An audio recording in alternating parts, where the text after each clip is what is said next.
255 বছর আগে এই ডিসেম্বর মাসে বাংলার অসম থেকে একটি পুরুষগণটার পাড়ি দিয়েছিল প্যারিসে। 1769 সালে 22শে ডিসেম্বর অসমের একটি পুরুষগণটার কলকাতার বন্দর থেকে ফ্রান্সের উদ্দেশ্যে রওনা হয়েছিল। চন্দননগরে ফরাসি গভর্নর জোঁ বাপ্তিস্ট শেভালিয়ার ফ্রান্সের রাজা পঞ্চদশ লুইকে পশুটি ভেট পাঠিয়েছিল। দীর্ঘ কয়েক মাস সমুদ্রযাত্রার পর 1770 সালে 11ই জুন পশুটি ব্রিটানি পৌঁছায়। সেখান থেকে 450 কিলোমিটার পূর্বে ভার্সাই প্রাসাদে নিয়ে যাওয়া হয়। রাজদরবারে তারকা হয়ে ওঠে সে।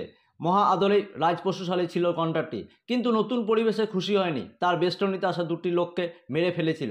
পশুটি ভার্সাই ছিল 22 বছর। কালক্রমে তার মালিক হন রাজার নাতি ষোড়শ লুই। ফরাসি বিপ্লবের পর 1793 সালে পেটে তলোয়ার ঢুকিয়ে হত্যা করা হয়। প্যারিসের ন্যাচারাল হিস্ট্রি মিউজিয়ামে এই বহুমূল্য প্রাণীটিকে স্টাফ করে সংরক্ষণ করা হয়। হাজারো মানুষের আকর্ষণ হয়ে ওঠে সেটি। 1770 সালের পর এই প্রথম প্যারিস ছেড়ে চলেছে লন্ডনে। সেখানে সায়েন্স মিউজিয়ামে ভার্সাই বিষয়ক প্রদর্শনীতে